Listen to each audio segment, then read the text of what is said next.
Bom dia, estamos aqui no nosso primeiro episódio de 2025.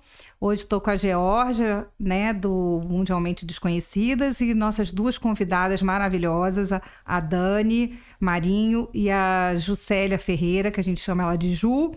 Né? A Ju vem de Porto Alegre, desembarcou direto aqui para o nosso programa, e a Dani de Niterói, né? E então hoje a gente vai falar sobre dois temas, né, que eu acho que também se conversam, que fala exatamente de empreendedorismo, os dois, né? Que é a Dani, aqui do MaxiCast Studio, que vai falar pra gente como está assim, o novo empreendimento deles dos audiobooks, audiolivros, e a Ju também como professora, escritora, e ela participa de muitos eventos literários e ela faz disso, né, o seu empreendedorismo feminino, né, apoiando sempre mulheres e sempre divulgando mulheres. Então, esses dois temas eu acho que se conversam muito e a gente vai aqui ao longo do episódio conversar. Nesse primeiro bloco, a gente vai conversar com a Dani e depois, em seguida, a Ju. E para a gente começar aqui com as boas energias desse ano, toda vez que a gente chega aqui no Max Studio, lá na frente, na recepção, a gente já é brindado com uma taça que sempre tem umas mensagens muito maravilhosas. E nós aqui hoje, como sempre, a gente tirou a mensagem e a gente viu que todas se conversam. Então, eu vou começar aqui com a minha. Eu sempre apoio a mim mesma. E eu fiquei, assim, arrepiada porque no Morrer de Sede em Pleno Mar, meu romance, no primeiro capítulo, a última frase é exatamente essa. Hoje eu escolhi a mim mesma para começar. E aí, qual é a sua, Geórgia? Oi, gente. A gente está muito feliz de estar aqui nesse estúdio maravilhoso, acolhedor, com a Dani e com a Ju. E a minha frase, me identifiquei muito. Estou destinada a grandes feitos. E eu acho que eu posso falar isso até em nome do nosso podcast, né, Marcele? Porque a nossa intenção aqui é divulgar, é dar a mão, é estar junto. E poder mostrar para todas essas mulheres empoderadas que todas têm esse poder. E, passando a bola, eu vou querer saber a frase da Dani. Olá, pessoal. Bom dia. É um prazer estar aqui. Obrigada pelo convite. E a minha frase, ela é, totalmente só minha, né? Ela é minha, né? Eu posso, eu consigo. Que essa sou eu, né? Adorei a minha frase. E Ju, qual é a tua frase, por favor? Bom dia a todas e a todos. Muito obrigada pelo convite. Estou muito emocionada de estar aqui no Rio de Janeiro e aqui com vocês. E quando eu vi a primeira vez o Instagram de vocês, eu pensei, escritoras desconhecidas, eu pensei, gente, eu sou elas! Eu tô junto nessa! Mundialmente desconhecida. Eu brinco que antes eu era uma escritora nacionalmente desconhecida, agora eu sou internacionalmente muito desconhecida. Bem. Mas a frase também, eu acho que tem muito a ver com isso, tudo que acontece com a gente e ao redor, que eu estou em harmonia com o universo. Olha, isso é muito bom. E com essa sincronicidade toda, eu vou pedir para a Dani se apresentar, por favor, para a gente começar esse nosso lindo episódio número 1 de 2025. Então, eu sou Daniele Marinho, eu sou contadora, a gente tem um escritório de contabilidade especializado na área médica, então a gente faz contabilidade para médicos, biólogos, psicólogos, psiquiatras, todo mundo da área médica, né? A nossa especialidade é essa, há mais de 30 anos aqui no Rio de Janeiro. Moramos em Niterói, como a Marcele falou, e aí sou mãe, né? Meu filho tá indo para a faculdade esse ano, eu tô muito feliz, um orgulho muito grande, né? O sonho dele ser médico, coincidências, né? Foi o único filho que eu não quis fazer contabilidade, então ele tá indo esse ano para a faculdade, vai morar fora, né? Vai morar em Petrópolis. Aí para as pessoas, Daniele, Petrópolis é ali, não vem falar que ele vai morar fora. Para a mãe, qualquer ali é lá. Então, esse ano de 2025 vai ser um ano assim de grandes expectativas, ficar longe do meu caçula, né? A gente nunca se separou e aí agora a gente tá com essa missão, né? Então, eu digo que esse ano vai ser o meu grande ano, né? De ficar sem o meu filho. E disse pro meu marido, então, agora a gente volta a namorar. Vamos passear, vamos pro cinema, vamos jantar, vamos fazer o que a gente não pôde fazer esses anos todos, porque a gente tinha filhos, né? E a gente acaba meio que se distanciando. Essas coisas do ficar sozinho com o seu marido, você não tem. Porque toda hora é um que bate na porta do quarto, mãe, pai, né? E um leva para um compromisso, outro leva para outro. Então eu falei, agora a gente volta a namorar, o filho vai para lá, os outros já estão casados, então agora a gente volta a ficar sozinho. Então 2025 para mim é o meu grande ano. Ai, que coisa boa. Parabéns pelo seu filho. Obrigada. Isso é maravilhoso. E, assim, a Dani também, além, né, de ter aqui o escritório de contabilidade, dentro do espaço deles, eles têm o Max Studio, que é onde a gente faz sempre o nosso podcast. E, assim, eles estão abrindo novas possibilidades, né? E é sobre isso que a gente quer conversar agora, né? E eu vou só fazer uma introduçãozinha sobre o mercado de audiobooks, né? Audiolivros no Brasil, né? Hoje a Audible é um grande produtor, né? De audiolivros e tal, que é pela Amazon, e tem outros também, outros estúdios, enfim, outras empresas, né? Que fazem esses audiolivros, audiobooks. E a gente disponibiliza isso nas plataformas, né? Enfim, então, eu acho que é uma grande tendência. E não só tendência, mas eu acho que é um espaço, né, para nós, escritoras, escritores, de, além de ser uma modalidade mais prática, né, das pessoas consumirem nossos livros, é também a acessibilidade, né? Quantas pessoas, infelizmente, tem algumas limitações, né? Não enxergam, ou tem uma certa idade que fica mais difícil de ficar, né, com um livro físico, e isso eu acho que vai dar uma grande acessibilidade, uma grande facilidade, né, para chegar até as grandes histórias. Sim, Georgia, pode falar. Não? Você fazer a pergunta. Não, eu só vou dar aqui um pequeno introito, que é o seguinte: o mercado de audiolivros no Brasil tem crescido, né, e é um segmento dinâmico, né, da indústria editorial. E as tendências, né? Isso tudo eu peguei dados lá do nosso Google. O mercado de audiolivros deve continuar a crescer muito esse ano, né? As editoras estão produzindo cada vez mais títulos, isso é ótimo. A possibilidade de ouvir trechos dos livros enquanto se realiza outras atividades favorece muito o consumo, né, desse produto. Isso é maravilhoso. Você pode estar correndo lá na praia e estar ouvindo uma grande história, né? E desafios, né, que esse mercado tem, né? De conseguir comunicar as ocasiões de uso para as pessoas, né? Quer dizer, divulgação. E entender o ouvinte brasileiro, né? Sua cultura, né? E ouvir, né, uma boa história, enfim, né? Incentivar as pessoas a consumirem esse produto. E aí, Dani, eu te pergunto, né? Aqui o Max Studio está preparado para receber os autores que querem tornar seus livros audiobooks? Então, o nosso estúdio hoje, ele está totalmente preparado para receber. A gente tem profissionais, né? Que sabem fazer a gravação, sabem ajudar. Às vezes, a gente recebeu uma vez aqui uma pessoa para gravar e ela não sabia ela nem sabia a postura que ela deveria ficar, porque às vezes você fala assim, a voz muda, né? Quando você fica corcundinha, a voz muda. Então você precisa abrir, né, o peito. Então os profissionais estão preparados para poder indicar para a pessoa que vai gravar a melhor postura, a melhor posição.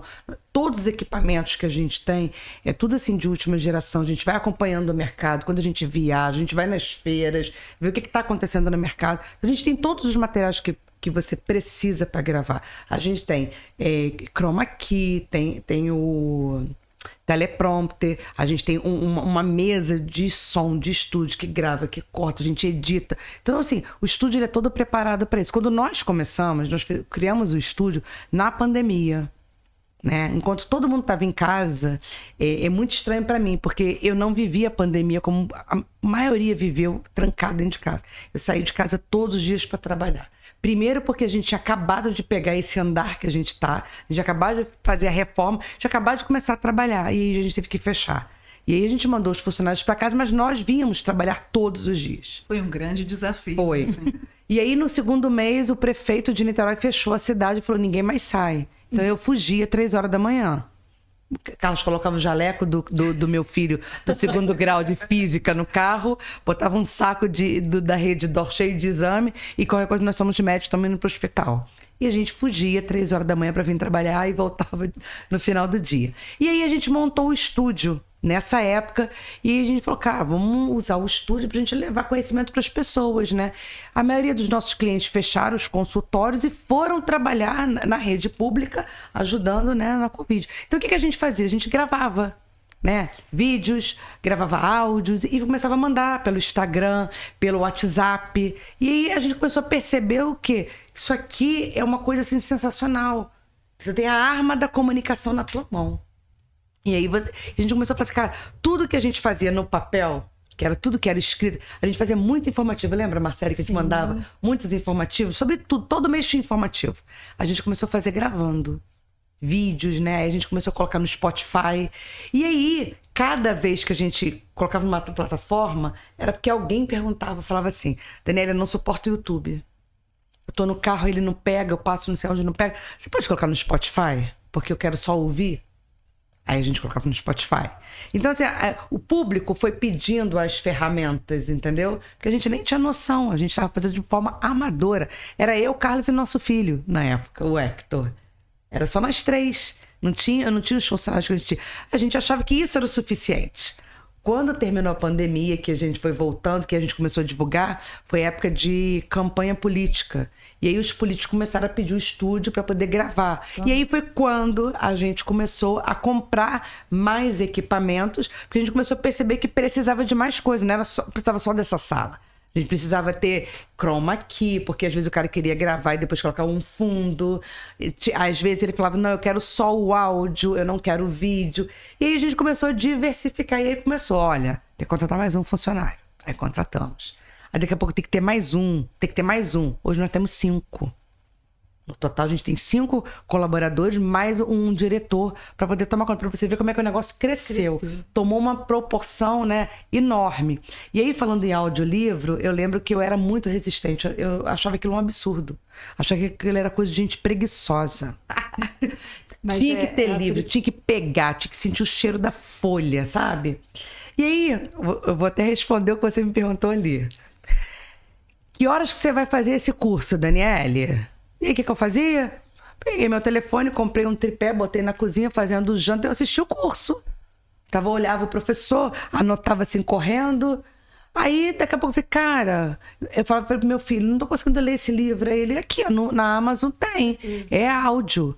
Eu, não, isso é coisa de gente preguiçosa. Ele, vou comprar, vou te dar um de presente para você ver. Aí eu ia fazer a janta e ele colocava. Gente, isso é muito legal. Conclusão...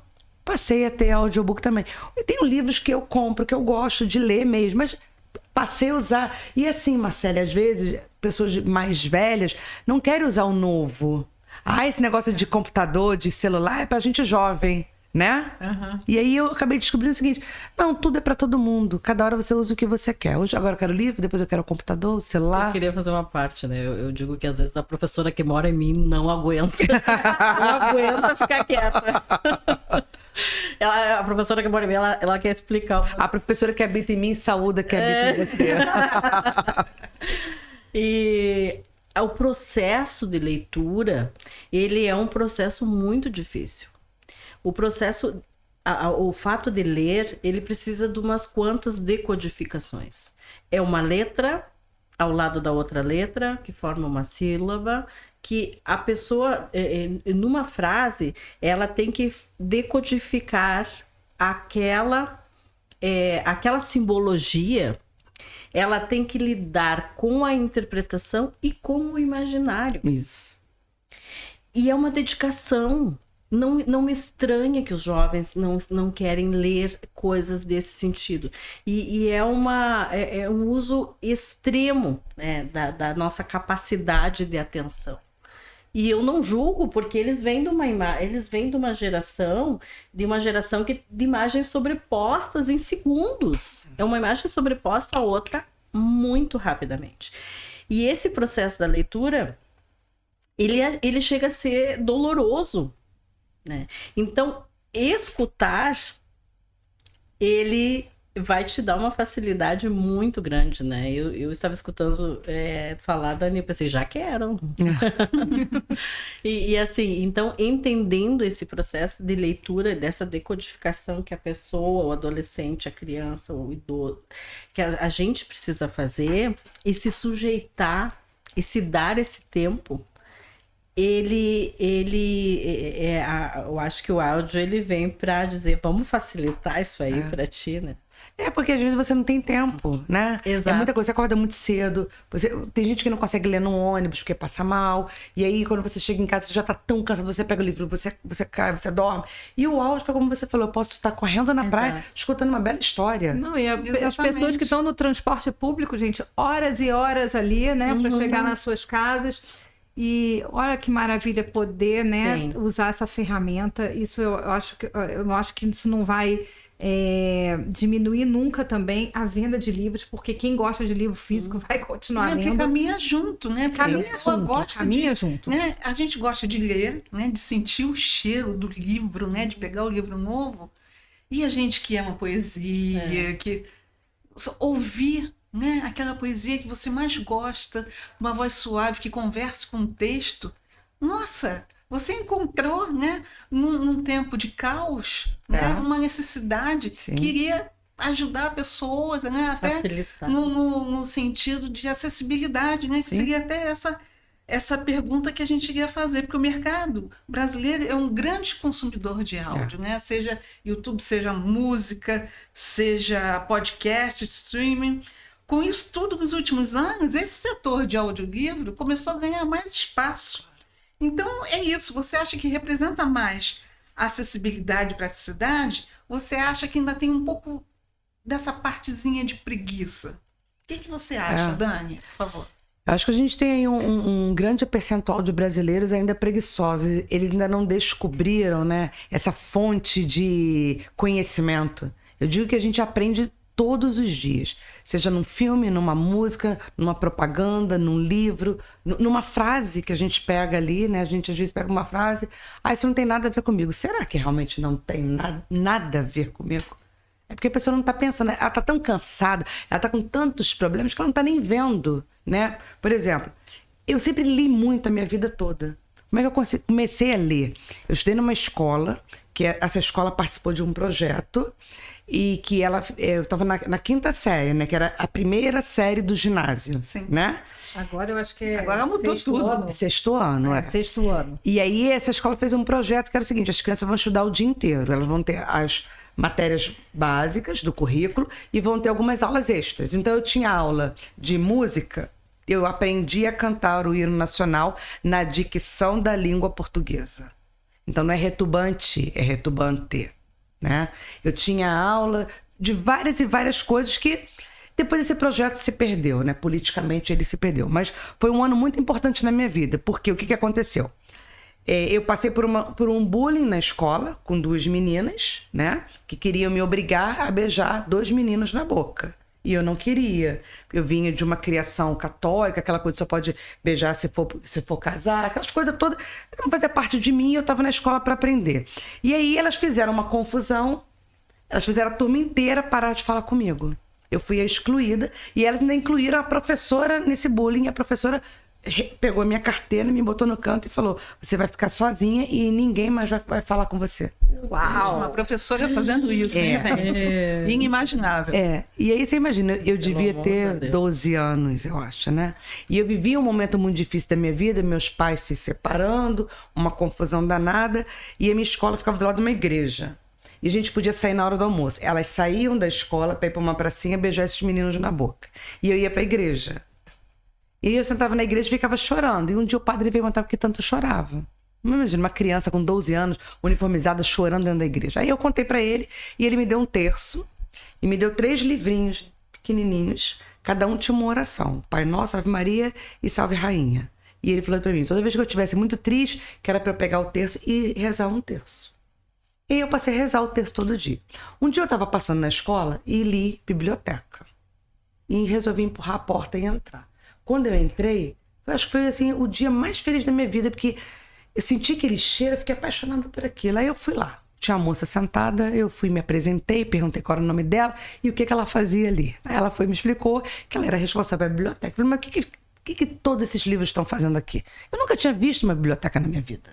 Ela foi e falou que todos aqueles livros estavam à minha disposição, que eu podia ler todos. Eu falei, todos? Ela falou, todos. Eu falei, então como é que eu faço? Ela, primeiro você vai escolher o que você gosta de ler. Eu falei, mas eu nunca li nada. Ela foi e falou assim, não, eu vou te ensinar, vou te mostrar aqui uma coisa. Tinha uma série chamada Série Vagalume. Foi o meu primeiro contato com esse mundo, foi ali na Série Vagalume. E aí eu fui ler primeiro Marcos Rey, que era um autor tipo Agatha Christie, de mistérios, né? E aí comecei a ler, e depois eu li a série toda, e quando eu terminei, eu falei para ela que terminei, ela falou, qual que você mais gostou? Eu falei, Escaravelho do Diabo. Aí ela falou, Marcos Rey. Agora eu vou te apresentar a mãe do mistério. Vem cá. Aí era trancado de chave. Agatha Quando ela Christie abriu, Agatha Christie. Eram os livros empoderados, né? Eles brilhavam, uma capa assim como se fosse de couro, né? Aí ela falou assim, esse não pode levar para casa, você tem que ler aqui. Eu falei, não tem problema. Então todo dia na hora do almoço, eu comia muito rápido, em 10 minutos, para ir ler. E aí eu sentava no chão, né? Não queria sentar na mesa, sentava no chão e devorava os livros. E um dia eu descobri que eles estavam fora da ordem. E aí eu aprendi a colocar os livros na ordem. Já virou bibliotecária. E aí ali nasceu essa coisa por leitura na minha vida. E aí dali eu comecei a ler toda a escola que eu ia. A primeira coisa que eu fazia era procurar a biblioteca. E eu não sei se aconteceu com você, pelo menos acontecia comigo. A gente tinha uma carteirinha de anotação. Isso. Dava uma emoção quando aquela carteirinha acabava. Ficava cheia, né? Tinha que renovar a carteirinha. Pegar mais livros, né? Eu lembro desse momento, assim, era fantástico. Uma ficha, né? E daí eu comecei a ler muito, fiquei adulta na antiga livraria Saraiva. Eu comecei a comprar livros lá. Um dia eu ganhei uma carteirinha de leitora. Comecei a ser convidada para eventos que tinha aqui no centro. Eles tinham um palco. Sempre ia alguém lá falar de um livro, ou um cantor, alguma coisa. E eu li muito. Eu lembro assim que chegava caixas e mais caixas, que eu comprava muito livro, né? Os meus filhos cresceram assim, vendo aquelas caixas de livros chegando lá em casa. Não tinha mais lugar para enfiar livro. Gente, hoje eles são idênticos a mim. O caçula, eu já falei para ele, não tem mais espaço. Aí Pronto, vai consumir audiolivro agora. Sabe o que ele fala? Você tá com medo da minha coleção passar a tua, né? Eu tenho mais livro que você. O mais velho é a mesma coisa, é muito livro. Então, assim, eu fico muito feliz de vê-los com essa coisa boa. E assim, eu fico muito triste quando eu olho assim para as minhas amigas e os filhos não leem, não tem, sabe, essa coisa. E eu vejo que o jovem não adquiriu isso. O meu mais velho, ele lê muito livro físico e no Kindle. Ele lê muito Kindle, né? E o meu caçula já não gosta de Kindle, eu gosto do físico, né? Mas eu ainda acho que a população é preguiçosa para ler, não sabe? Aí lê, porque eu não entendo o que está escrito. Mas é para isso que a gente lê, para conhecer palavras novas, ideias novas, né? Lugares, os horizontes, né? Viajar mesmo. Viajar. Né? Eu lembro que eu viajava tanto, eu entrava naqueles livros, eu me sentia dentro daquela história, né? Naquele navio do pirata, naquela coisa. Gente, eu amava aquilo. Como que a pessoa não gosta disso? Aí as pessoas falam pra mim, eu não gosto não, porque eu tenho que ficar inventando personagem na minha cabeça. Eu falei, gente, eu não invento nada. Eles aparecem. Quando eu leio, ele aparece na minha cabeça. E o livro, a leitura, dá essa possibilidade não dá. Pra gente, né? De viajar, de conhecer lugares, pessoas. Sair desse ambiente aqui, dessa coisa aqui. Né? O filme já tá pronto, né? É ali, às vezes eu falo assim, esse personagem não combina, não. Escolheram o ator errado. Porque pra mim, ele deveria ter outro tipo de cabelo, porque de tanto que a gente lê, não é? O processo criativo, né? A criatividade da gente vai funcionar naquele momento da leitura, e o filme ele já traz pronto. Foi outra pessoa que teve a criatividade de criar o personagem. Eu acho que é por isso que eu sou tão criativa, porque eu li muito. E aí aquelas ideias todas ficaram guardadas na minha cabeça, e aí eu vou criando as coisas, eu vou pensando. As pessoas falam, você não vai conseguir isso. Eu falei, vamos ver. Eu movo o mundo, eu acho as pessoas. Aí você fala o seu lema, né? Exato. Eu posso. Mas é isso, é porque essa coisa da preguiça vem da limitação, de achar que você não é capaz. Aí, por exemplo, eu não tenho dinheiro para comprar um livro tal. Ok. Mas às vezes tem no sebo. Meu filho, o Carlinhos, ele compra muito livro no sebo. Adoro um sebo. Ele queria porque queria ter um livro de um um desses caras antigos, tipo Sócrates. Ele queria, porque queria muito ter um livro de um cara desses aí, que eu não me lembro agora o livro. Mas ele rodou Niterói inteiro até achar, e achou. Achou, ele leu o livro todo, me deu para ler. O livro é fantástico. E assim, foi escrito há quantos anos atrás? Séculos. E casa com tudo que a gente vive Super hoje. recente. Como pode? É tudo atual, né? Tudo reverbera, tudo reacontece. É fantástico esse poder que o livro traz pra gente, né? Eu adoro. E aí, falando um pouco assim das vantagens, né, do audiolivro, que eu acredito. Primeiro, olha que coisa maravilhosa que vai ser a gente ouvir a narração dos livros em vários sotaques do Brasil, né? Eu acho que isso daí seria muito interessante, né? Sempre ter pessoas de regiões diferentes lendo. Principalmente se forem os autores mesmo a lerem os seus próprios livros, né? Eu tive essa experiência aqui na semana passada, eu gravei meus 2 livros e eu narrando minha própria obra. E uma emoção que você deve ter foi sentido, super né, emocionante e foi assim uma delícia, assim, o pessoal aqui do estúdio realmente é incrível e foi um processo até rápido, eu me surpreendi, achei que seria mais cansativo, não foi. E eu acho interessante, não que não possa ter profissionais para fazer isso, que eu acho que vai ser perfeito também, como já existem, né? Atores, né? Locutores, enfim, que são profissionais específicos para fazer esse tipo de trabalho. Mas o próprio autor lendo também é interessante porque ele escreveu a obra, então ele sabe a entonação que tem que ter, né? Ele já interpreta o que ele mesmo escreveu. É a sua essência ali, né? Saindo, então foi assim, fluindo. muito, muito maravilhoso. Eu saí daqui muito feliz. Né? E outras coisas que eu acho que o audiolivro pode trazer, né? Ele pode melhorar a pronúncia e a fluência, isso é né, da importante. língua. Né? As pessoas... também fiz uma pesquisinha aqui, por isso que eu estou lendo para vocês. Né? Enquanto o usuário escuta um audiolivro, ele pode perceber e aprender com o narrador, né? Pronunciando palavras diferentes, porque os livros, né, têm vocabulários diversos, enfim, de várias regiões do Brasil e de fora também, claro, né, de outras culturas. Isso também ajuda a entender como funciona a velocidade de leitura, as pausas, as tensões, as entonações, né? É quase que um teatro, né? Quase que uma interpretação também, né? Do autor. Isso é bem interessante, né? E aí eu pergunto para você, Dani, quanto ao narrador dos audiolivros, nós temos profissionais, né, gabaritados, né? Como eu falei, para esse trabalho. Mas você acha interessante também que, como eu comentei agora, que o próprio autor narre suas obras? Se eu pudesse escolher, eu preferiria ouvir o próprio escritor lendo a obra dele, né? Até pelo que você falou. É dele, né? É a energia dele, é a entonação dele. Ele sabe melhor do que ninguém o que ele quis dizer ali, como ele quis dizer. Não que outras pessoas não saibam fazer, mas assim, eu, né? Como que adoro ler e ouvir, eu gostaria muito mais de ouvir o livro, por exemplo, da Marcelle, falado por ela. E eu tô me lembrando aqui uma coisa agora muito engraçada, como é que a gente volta no tempo, né? Se a gente for pensar nos nossos bisavós e os nossos avós, eles não tinham televisão, eles escutavam tudo pelo rádio. Exato, as radionovelas. Não era radionovela, era o repórter dando a notícia com entonação de polícia, de briga, de não sei o quê. E aí a gente teve a interrupção com a televisão. E a gente volta para isso de novo. Mas olha, eu ia até comentar isso. Os podcasts hoje são os programas de rádio de antigamente. Sim. E as telenovelas vão virar os audiolivros. Sim. Não é só uma nova roupagem. Nova roupagem. E com a mesma emoção, né? Porque eu me lembro, né? Com a minha avó, com meu avô. Chegava a hora da Ave Maria, depois tinha a telenovela que tinha as musiquinhas, né? Que acompanhavam o diálogo.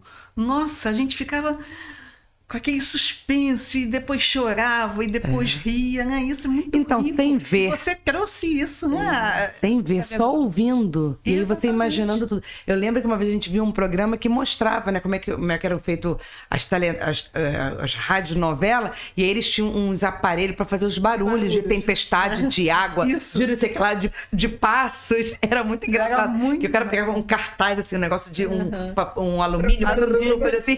Aí era chuva, né? Era era o raio, ou sei lá, o trovão, né? E aí meu filho falou assim, gente, que ridículo isso. Exatamente. Mas era efeitos especiais todos, né?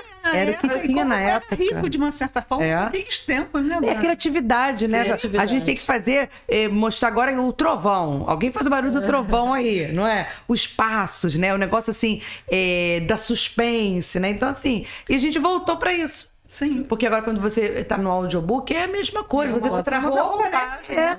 Com a tecnologia para facilitar, né? Não é? E outra coisa, você pode ouvir onde você quiser. Você coloca o seu fone, você coloca o seu fone e você tá lá ouvindo. Eu antigamente, eu viajava de avião, eu ficava assim, porra, um porre, não tem nada pra fazer no avião.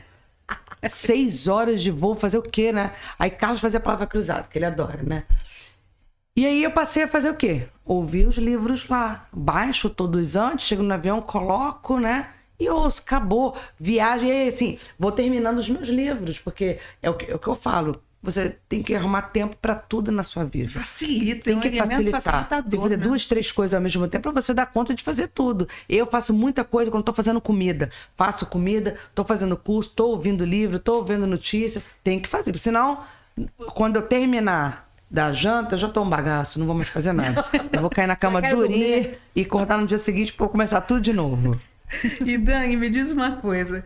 Os audiobooks são uma ferramenta poderosa para escritores independentes divulgarem seus livros, e você acha? desconhecidos como nós. Sim, porque eu também acho que onde minha poesia te abraça vai querer ser... Eu escutei a Janja lendo a poesia ali. É muito bom escutar na voz da autora. É muito bom. Eu acho que é um presente pra gente, sabia? Poder escutar do próprio autor. É um presente. E assim, aquece o nosso coração. Porque quando a gente lê, é a nossa voz, né? Não é a dele, é a nossa entonação. Então, realmente, pra mim, se for do autor, sim. É bom outros também, né? Teve um grupo de teatro, o Belts, do Rio Grande do Sul, que leu várias poesias minhas numa apresentação. E realmente foi bem interessante a interpretação. Porque é um outro olhar, é uma outra arte, né? E eles fizeram com maestria, né, a leitura de alguns poemas. Mas eu acho que escutar a autora também é isso, né? É outro olhar. Olha, gente, então já vamos fazer a propaganda aqui. Não vai ser nem a Dani mesmo que vai fazer, vai ser eu. Maxi Cash, né, recebe a todos vocês, escritores independentes, para virem aqui, gravarem seus audiobooks, audiolivros. Conhecidos ou desconhecidos. E, inclusive, assim, eu acredito que tenha pessoas que não queiram ler seu próprio trabalho. Eles também oferecem locutores e pessoas que fazem esse trabalho profissional, né? Deixando bem claro que às vezes a pessoa não sente à vontade. Com certeza. Né? E aí a gente entende perfeitamente. Mas quem quiser fazer a experiência, não precisa ter curso de locutora para vir, não. Eu quero. Pode a Georgia já vai marcar aqui. Pode fazer porque você vai amar. É uma coisa assim maravilhosa. Vocês vão amar. A Ju também. E a equipe, né, não é porque é minha equipe, não, mas a Marcele sabe, né? Todo mundo muito atencioso, deixa as pessoas muito à vontade. Às vezes a pessoa chega muito tímida, não consegue, né? E aí eles vão conversando, quando você vê, você já tá fazendo. Eu mesma, quando comecei, primeira vez que eu sentei aqui, eu falei, gente, eu não conseguia falar. E aí depois eles vão dando as dicas, vão falando, vão fazendo você ficar à vontade. Quando você vê, você... Não quero ir embora, não. Quero ficar.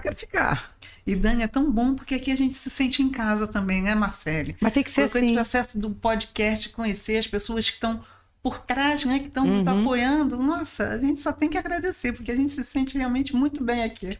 Que bom que o time está fazendo. A gente já vai enveredar para outra faceta da Dani. Porque a Dani também tem um podcast. Então, ela vai falar um pouquinho aí da Dani comunicadora. Nos fale aí do seu podcast, Dani. Como é que funciona? Então, eu criei o Pod Dani na pandemia. Na época, quando eu criei, a ideia era eu falar só para mulheres. E aí, falar de tudo no universo da mulher, né? As coisas boas, as coisas ruins, dar dicas. E aí eu fui convidando as mulheres. E um dia eu comecei a receber mensagem de homens falando o seguinte, eu acho um absurdo você não receber os homens aí. Nós também temos muitas coisas para falar para as mulheres. Você quer ver? Me convida que você vai ver. E aí eu comecei a trazer os homens. E aí o Pod Dani virou o pod de todo mundo, entendeu? E aí a gente fala também de tudo nesse podcast, né? A gente fala de todos os universos, não só do universo da contabilidade, né? A gente fala de contabilidade, fala de área médica. A Marcele já veio, falou dos livros dela. E aí foi quando eu estava começando a escrever, que eu fiz alguns cursos com a Marcele de escrita, né? Eu sempre gostei muito de escrever, né? Desde pequena eu gostava de escrever, eu tinha muito apreço pelas palavras. E aí, quando eu cheguei no 2º grau, eu comecei a ter muita dificuldade em português. E eu lembro que eu fiquei em recuperação nos 3 anos.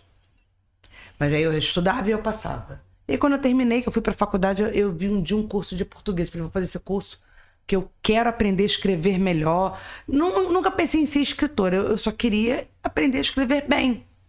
Fui fazer o curso, me dediquei. Aí, quando você já é adulto, não é uma coisa da escola, você faz com mais leveza, mas você também faz com mais seriedade. Porque era uma coisa que eu queria muito saber escrever. E aí fiz o curso, foram 3 meses, eu me dediquei, eu estudei muito. Eu lembro assim que eu fiz a prova, eu tirei 10 na prova. Falei, cara, pela primeira vez eu entendi o português. Eu fiquei muito feliz. Aí no último dia de aula, o professor chegou, distribuiu as provas. Eu tenho 2 notícias para dar para a turma. Uma boa e uma ruim. Vocês querem qual primeiro? Eu falei, a boa. Deixa a ruim pro final. Deixa ruim pro final. Qual é a boa? Já sofrer no final. Qual é a boa, professor? Todo mundo passou, todo mundo tirou nota boa, parabéns, vocês aprenderam muito bem. Fiquei muito feliz com essa turma. Professor, qual é a ruim? Esqueçam tudo que eu ensinei, porque entrou a reforma ortográfica. Tudo que eu ensinei não serve mais. Ai, meu Deus. Eu me revoltei. Eu levei mais de 1 ano para aceitar escrever ideias sem acento, porque eu era revoltada. Olha, o Word tirava o acento e eu botava, ele tirava e eu botava. E se não fosse, aí eu mandava do meu jeito. E aí as pessoas me falavam, Daniela, você sabe que ideia não tem acento. Não tem mais acento. Não quero saber, não quero saber. E levou 1 ano para essa revolta passar, até eu passar a escrever sem acento. Mas foi assim, foi uma superação, né? Porque durante a minha vida lá na escola, eu não tinha como aprender muito, né? Os professores, tudo muito corrido, né? Aquela coisa ali, muito assim, de decoreba, né, Marcela? A gente decorava muitas coisas, né? Exatamente. Na nossa época não era assim, era decoreba. Tinha que fazer a apresentação, eu me lembro, assim, lá na frente, né, para professor. A gente não procurava entender o conteúdo, a gente decorava, gente. Mas isso daí era a técnica que os professores me ensinavam. Era cobrança não que era? História, a gente decorava as datas, os anos. Era tudo decoreba. E aí, quando eu terminei, que eu tava na faculdade, eu falei assim, não, agora eu não quero mais decoreba, agora eu quero aprender. Parecia papagaio, né? E aí eu aprendi, mas depois desaprendi, tive que aprender tudo de novo. E aí, a vida é isso, né? É isso. A gente tem que viver, aprender e desaprender toda hora. A gente fica nascendo todo ano. Todo ano a gente nasce. Trilhando ramos, né? Aperta, afrouxa. E o que a vida quer da gente é coragem. É coragem. Nossa, que lindo. O que a vida quer da gente é coragem, é isso aí. Pegando esse gancho aí, você está escrevendo? Você tem algum projeto engavetado? Tenho 3 projetos engavetados que eu pretendo tirá-lo da minha gaveta. A Marcele vai me ajudar. Oh, meu Deus, olha a responsa. A gente está tô tentando organizar minha agenda, né? Mas eu tenho 3 projetos muito grandes guardados. Eu tenho um projeto que eu quero falar das mulheres que estão na Bíblia, que ninguém fala. A gente só fala dos homens. Toda vez que você lê uma frase bíblica, é o nome de um homem. Já percebeu? Mas existem grandes mulheres na Bíblia. Grandes. Só que ninguém sabe delas. Né? Tem Ruth, tem Maria, tem um monte. E tem esse projeto guardado dessas mulheres, retirá-las de lá e apresentar para a sociedade o que cada uma fez. Porque assim, ninguém entende o papel verdadeiro da mulher no mundo. Até hoje é muito questionado. Ninguém entende. Cara? É muito... Então assim, é preciso que alguém conte essa história. Alguém explique por que a mulher existe. A gente existe primeiro para procriar. Né? Para a gente trazer novos homens e novas mulheres para esse mundo, né? E como eu falei quando eu entrei hoje aqui, né? A mulher, ela tem uma beleza diferente. Aonde ela chega, ela encanta. Ela tem cor, ela tem sorriso, ela tem suavidade. E existe uma coisa que as pessoas não entendem quando a gente fala de submissão. Na Bíblia diz que a mulher tem que ser submissa ao homem. Não é a submissão da humilhação, né? É a submissão da esposa ser a segunda do lar. Ela vem após o homem porque o homem protege a casa e o lar. Mas quem comanda tudo isso Combinar mulher. que eu acho que os homens esqueceram dessa parte, né? Mas a gente tem que contar A para gente tem eles. que- Conta, A gente tem que chamar ele, contar. não é Ele pro só. serviço aí. A gente tem que contar isso para eles. Só que a gente tem que contar de uma forma muito amorosa, né? A mulher, ela é a segunda do lar pela proteção, porque Pela quem proteção. está ali para proteger é o homem. Mas quem governa essa casa é a mulher. É ela que decide o que a família vai jantar. É ela que decide o que a família vai vestir, quando vestir. Então, assim, a gente... que cria esse ambiente, Exato. né? Não é só procriação, Não, é a criação de do tudo ambiente, isso. Só do que assim, alimento, eu acho que a gente do vive afeto. numa era, num tempo que os valores estão todos invertidos e esquecidos, né? Os professores que deveriam ser os nossos deuses são humilhados nas escolas, né? São assim, não tem valor devido, valor real. Eu sou professora, minha primeira formação é professora. E eu não queria ser professora. Eu odiei, eu fiquei com raiva da minha mãe porque ela me colocou naquela escola. Foi a diretora da escola que me falou assim, vamos conversar. O que você quer ser? Eu falei, contadora.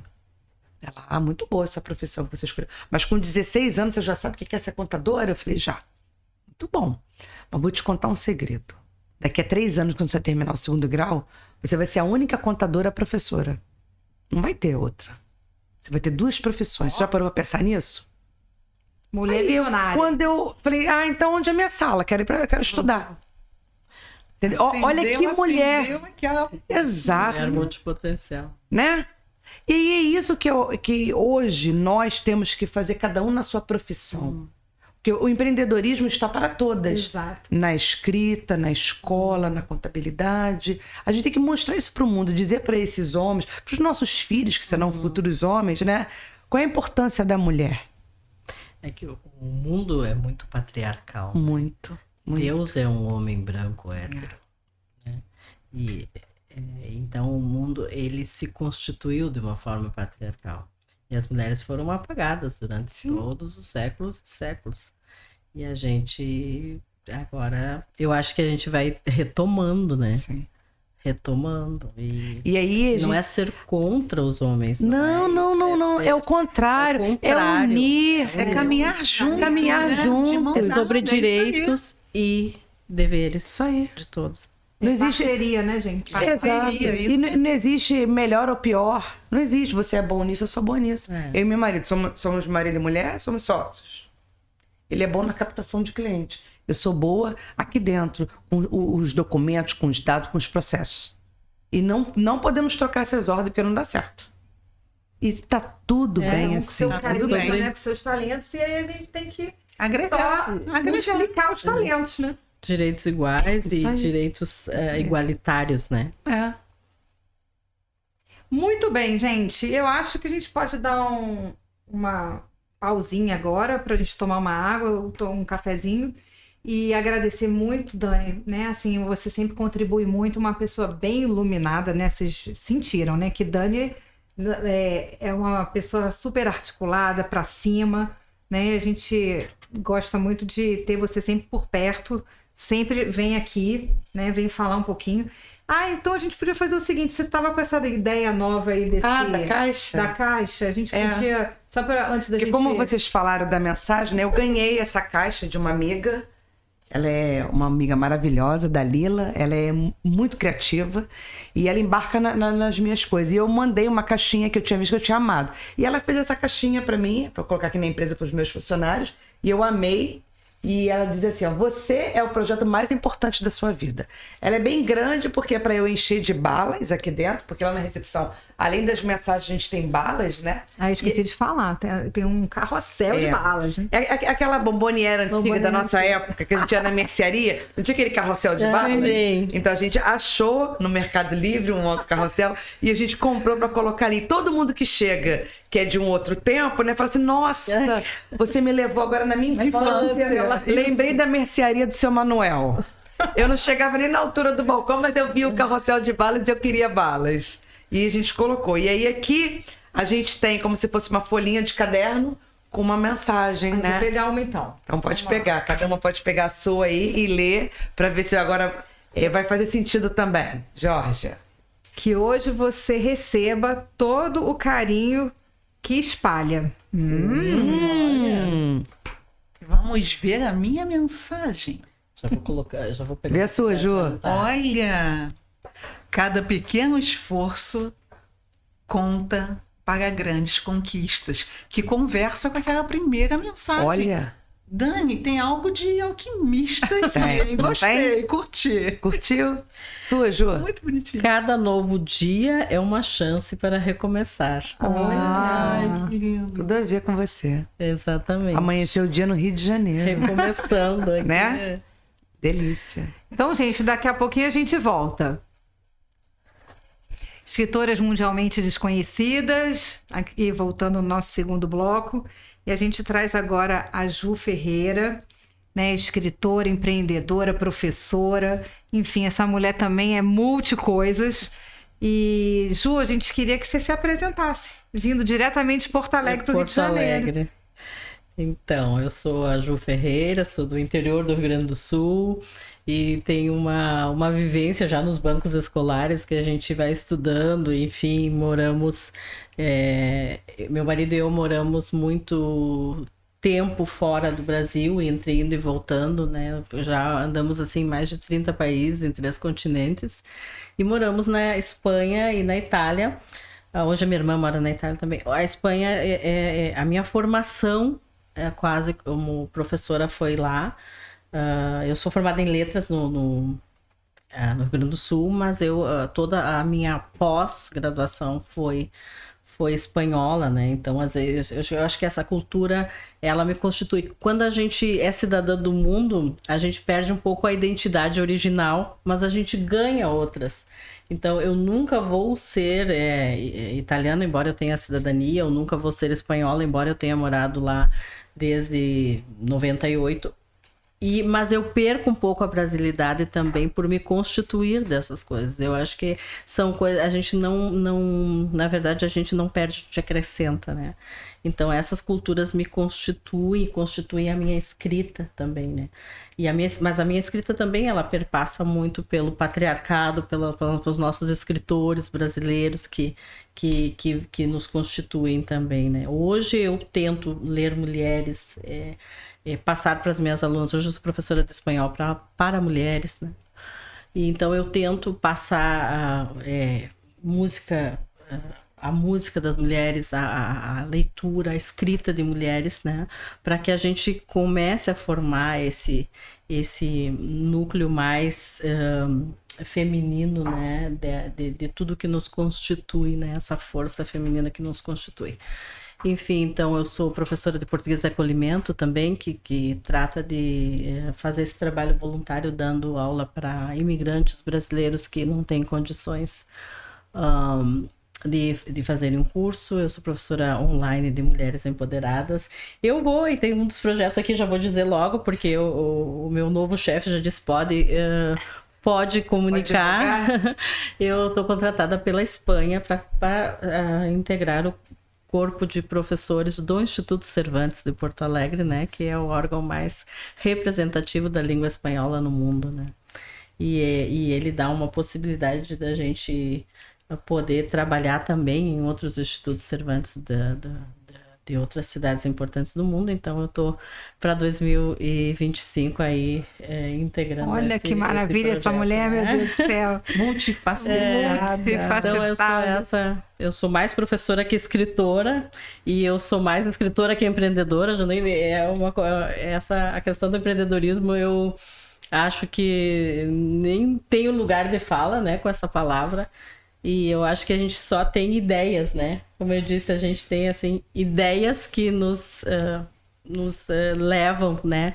Um pouco mais para esse mundo de mostrar, de pensar em levar a nossa escrita, né? E vender também, por que não, né? Mas é muito mais sobre levar a escrita que sobre...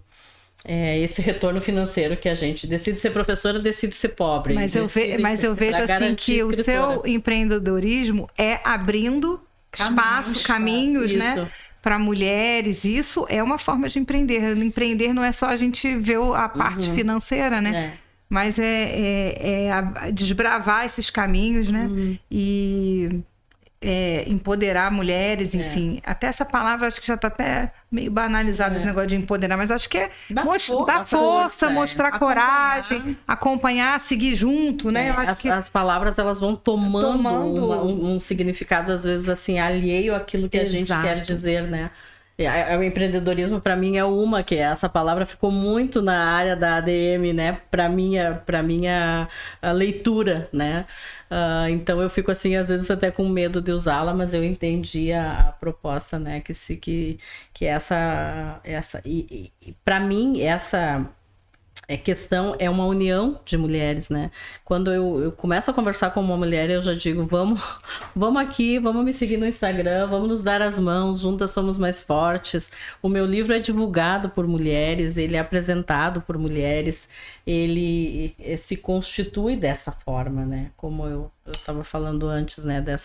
Desse pontapé inicial que foi a minha apresentação do livro do meu aniversário de 51 anos para 51 mulheres, e nesse momento ele apareceu nas redes, ele apareceu na leitura de cada uma, né? Então, Ju, conta pra gente Minhas Palavras na Tua Boca. Como que surgiu? Como foi o processo de escrita desse seu livro? Sabe que eu já tinha participado de algumas coletâneas de leitura, de publicação de poesia na Espanha, quando eu fazia mestrado e doutorado, mas eu sempre fui muito crítica, porque eu sou professora, eu sei que aquela poesia não está bem escrita, está muito pobrinha, não sei o que. E aí, no ano de 2023, eu participei de um grupo de mulheres com a psicóloga e atriz Gisela Sparrenberg, que propôs a escrita como uma escrita curadora. Eu pensei aqui que eu quero estar e comecei a apresentar para esse grupo. Surgiu um livro no final do ano. E essa mentora, ela me disse, Ju, você precisa publicar um livro solo, porque estão muito boas as poesias. Eu mandei uma poesia para ela, aquela do Ilusão. Ela disse, gente, eu preciso me recuperar, depois eu te falo. Sim. Eu mandei para minha irmã com o nenê pequeno, cheia de tarefa. Ela assim, tá bonita essa poesia aí, mas eu não entendi direito. Eu pensei, tá ficando boa a minha poesia? Tá ficando boa, né? Boa, porque a pessoa vai ter que parar para entender, para sentir, né? Poesia é para as fortes. Exato, né? Como diz o Lorca, né? O poeta espanhol, a poesia não quer simpatizantes, a poesia quer amantes, né? Isso. Fiz uma tradução aqui meio rápida e meio livre. E aí o meu editor disse, não, vamos publicar, vamos. Mas essa poesia aqui tá meio simplesinha, falta uma aqui, tira da gaveta aquela uma que faltava, vamos lá. E ele falou, não, a poesia às vezes mais simples, ela é que mais comunica, e evidentemente, e se deu dessa forma, né? Às vezes a poesia que para mim, ela era mais simples, ela acaba comunicando mais, né? Me perguntou, né, sobre essa questão das ideias de fazer esses projetos, assim, para vamos mostrar esse livro, vamos mostrar a literatura, vamos mostrar a língua espanhola. Quando ela me disse, você precisa publicar, eu pensei, a minha vida se completa com a língua espanhola, então eu quero. Eu não gosto de fazer tradução, a tradução é um processo muito difícil. Ela é muito... para mim, ela é um outro processo criativo. E eu estava num evento para professores, olhei para minha amiga Patrícia, colega argentina, falei, Patrícia, quero falar contigo. Tenho aqui um projeto, vamos traduzir esse livro aqui. Não posso te pagar, não posso pagar uma tradutora. E eu sei o preço dela, e o preço dela vale. Mas eu falei, não posso te pagar. Vamos lá. Aí... uma colega do meu marido disse, olha, tem a Sofia, que é uma ilustradora maravilhosa, uma menina que está fazendo faculdade. Eu falei, Sofia, tu ilustra o livro para mim? Não posso te pagar. Vai aparecer meu nome? Vai, Sofia. Teu nome vai estar em todos os livros. Então eu faço. E é uma ilustradora muito competente, muito delicada nos traços. Ela leu a minha alma e colocou em ilustração. É uma ilustradora que é uma ilustração que se movimenta. A capa é linda. A capa sou eu, muito delicado. Uma foto, ela tem, eu acho que ela tem movimento na arte dela, assim, ela é uma... Não sei para onde que eu mostro, né? E a poesia é isso, ela precisa ocupar espaço. Né? Ela precisa, E então é um livro que para mim é uma honra, é um sucesso esse livro, já ele saindo já com tudo isso, né? Embora não seja um sucesso de vendas, né? Por enquanto. Ele é um sucesso. Por enquanto, as palavras têm poder. Podcast, você vai ver. Não, eu vou te falar que a galera que vem aqui costuma ter surpresas incríveis. Conta. Olha, uma amiga nossa foi indicada pro Kindle, né? Uma pro Jabuti. Então, olha, isso aqui, ó... E aí eu sinto muito, você não fará mais parte deste grupo. É mundialmente desconhecido. Você vai ter que procurar outra área. Outro grupo. Das conhecidas. Ai, gurias, que delícia essa conversa. Mas aí, Ju, você tá aqui no Rio de Janeiro, 40 graus, né? Desembarcou aqui. E você tem uma série de eventos essa semana, né? Esses dias. Fala aqui um pouquinho pra gente. O que você veio fazer aqui? Desses eventos, né? Então, como eu contei antes para vocês, eu faço parte desse grupo, que é o Grupo Literarte, idealizado por Isabel Valadares, que é um grupo que faz eventos. Ela só trabalha, ela é uma mulher nômade que vive em diversos países, e eles só trabalham com eventos literários, né? E organizam, às vezes, desde a questão do turismo até os eventos literários. E eu vou participar, eu vou fazer parte do Núcleo de Letras e Artes do Rio de Janeiro, que está sendo fundado agora. E no mesmo dia vai haver o Prêmio Mulheres Fortalezas, que então são... Eu não sei quantas mulheres, mas são várias mulheres que contam suas histórias, né? E são diversas profissões. E entre essas mulheres está a Giovanna Antonelli e está também a Marília Gabriela. Eu estava perguntando para vocês que são do Rio, elas vão no evento? Porque elas vão mandar representante? Como é que vai ser, né? Mas elas estão cotadas para receber também esse prêmio, né? É um prêmio simbólico, né? Desse grupo, essa revista que sai em 20 países, enfim. Então, para esses eventos aí que eu vi, e também reunir escritores de todo o Brasil, né? Hoje, por exemplo, vai haver um jantar que a gente se reúne para se conhecer, se trocar informações, ideias e fazer esse network, né, que diz. Isso, e a gente aqui, das mundialmente desconhecidas, a gente fica muito contente, né, com essas iniciativas, né, esses encontros. Eu acho que realmente, Georgia, com certeza, Dani... que o livro dá pra gente. A gente acredita nisso, tem que movimentar, tem que se juntar com outras pessoas. Né? E aos encontros, porque o livro proporciona esses encontros. Né? Eu acho que esse livro foi um marco para mim e é asa, é voo, né? Eu acho que eu saí muito do lugar com esse livro, enfim, né?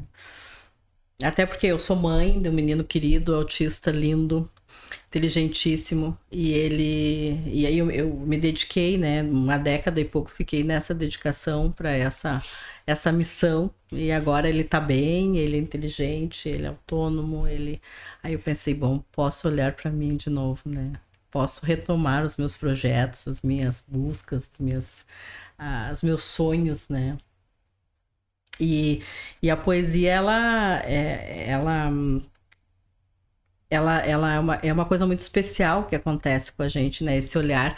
Ontem até eu comentei que as pessoas não têm, às vezes, coragem de ler, muito menos de publicar, porque quando a gente escreve uma poesia, é como se a gente tirasse a roupa da nossa alma. A gente se despe através da poesia. E essa alma sai sem roupa, sai nua pelo mundo, né? E mundialmente dessa vez.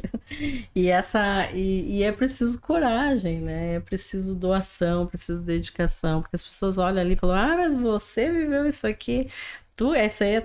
Esse aí é o olhar que eu tive para esse momento ali, né? Para o meu sentir sobre, não é sobre mim muitas vezes, às vezes é sobre mim, sim, mas às vezes não é a minha experiência, mas é o meu olhar sobre aquela experiência, né? Então podia ler uma poesia pra gente, nos brinda aí com, por favor, umas suas palavras. As minhas palavras na tua boca. A poesia na voz da autora, né? Isso é muito legal. Eu acho que eu vou ler a poesia, que é curtinha do Neruda, mas eu acho que eu vou ler essa que deu o título, né? Minhas palavras na tua boca. Eu amo as palavras, quero todas inteiras. As de ti desejo ouvi-las, inalá-las, absorvê-las.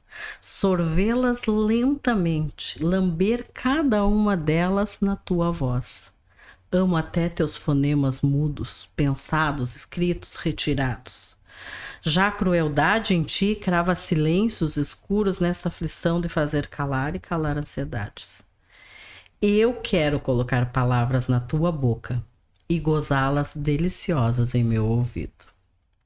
Olha! Maravilhosa. Que lindo. Esse é seu primeiro livro de poesia ou você tem outros?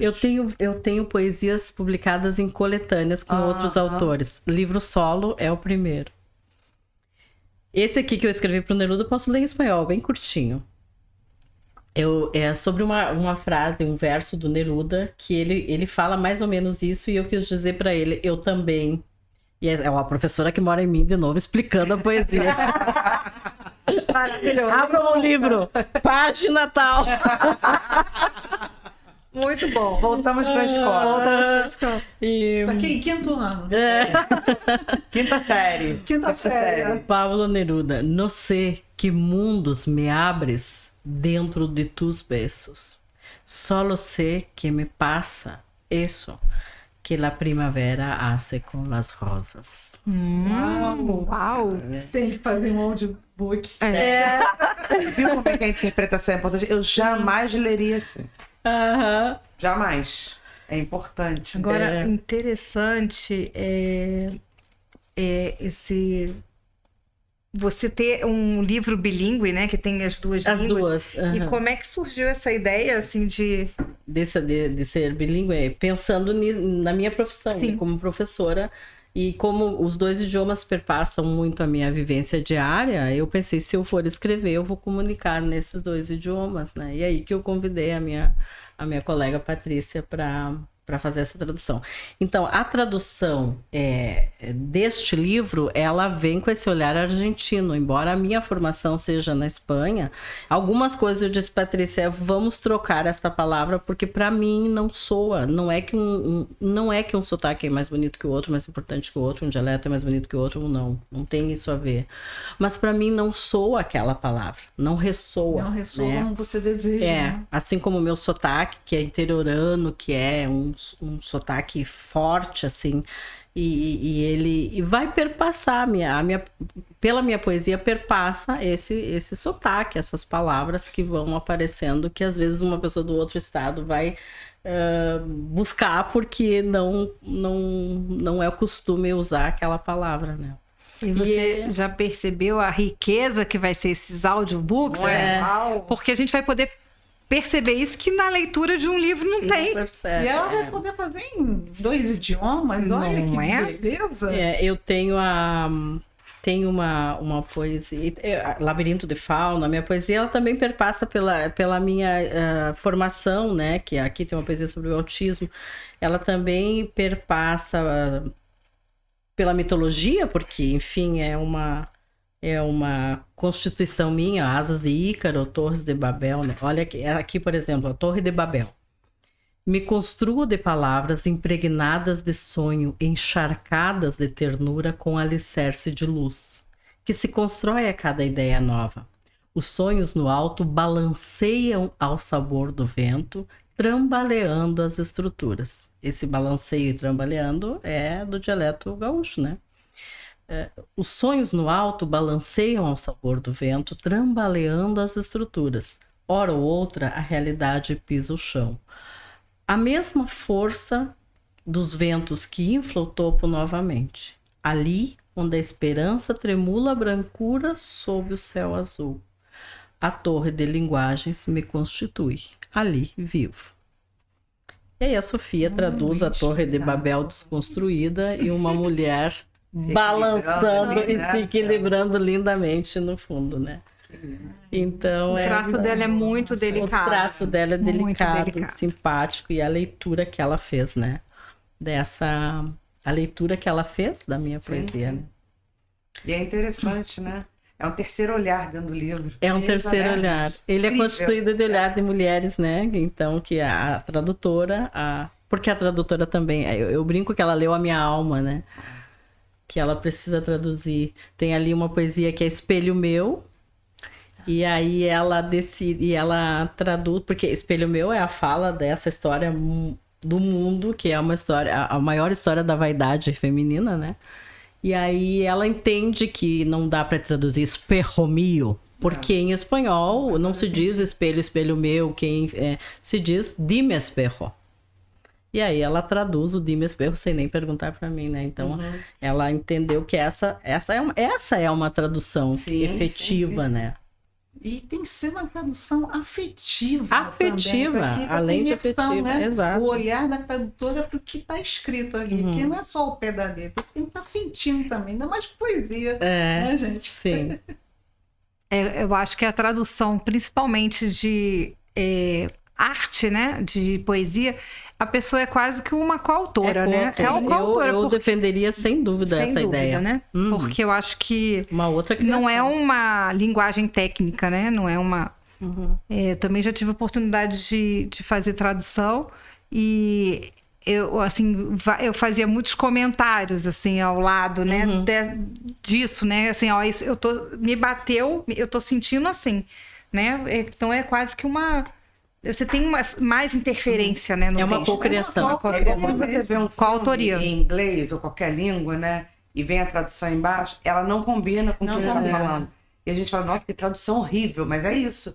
É porque ele ali traduziu ao pé da letra aquela palavra. E não o entendimento. É igual, por exemplo, se você tá vendo um filme e o cara fala uma gíria daquele país. Na hora que traduz, ela não tem nada a ver. Não tem sentido, é por isso. Porque a tradução tem que ser uma coisa muito representativa mesmo. Então, eu concordo com isso que vocês falaram. Tem que haver uma imersão. Tem que haver uma imersão. É muito sentimento, né? Tem que ter sentimento. É o universo do autor, é o universo que está sendo escrito aqui. Muito bem. Vamos então. Olha, foi uma honra ter vocês aqui. Antes de você terminar, eu já, sem querer te cortando, posso fazer uma pergunta pra Ju? Claro. Você pode tudo, Dani. Porque assim, eu ainda tô engateando nesse universo de escrever, né? A Marcele que me ajuda muito, os cursos que ela faz. O primeiro curso que eu fiz com a Marcele foi de escrever carta. Que eu amo escrever carta. E assim, as minhas amigas, elas acham incrível, né? Que eu mando o cartão de Natal, no Natal. Eu sou dessas. Eu mando pelo correio. Eu vou na portaria, entrego, e aí quando elas recebem, elas me mandam mensagem para assim, Daniele, só você que faz isso. Eu falei, que bom. Então, eu sou única em alguma coisa. E eu gosto muito dessa coisa de escrever, né? E eu tenho, assim, muitas dúvidas, né? Por exemplo, como começar a escrever? Né? De onde nasce, né? A ideia de escrever. E, assim... Você falou que você não se vê como empreendedora, né? Você é empreendedora, né? Total. Tudo isso que você faz é empreender, né? Acho que empreender é uma coisa que sai de dentro da gente e ela consegue chegar em muitas pessoas, mesmo que você não veja essas muitas pessoas, mas chega. Porque é uma pessoa que comenta com a outra, é uma pessoa que num story tá passando e vê lá fulana mostrando o seu livro. Então, isso é empreender, né? É você tirar uma ideia de dentro de você e essa ideia alcançar muitas outras pessoas. E essa sua ideia, às vezes, dá ideia para as pessoas fazerem outras coisas. Então, entende? É uma corrente que você vai acabar criando tudo isso, né? Então, assim, minha pergunta para você como escritora é: de onde começa a ideia, né? O que você começa a fazer? Onde nasce o poema? Onde nasce o problema?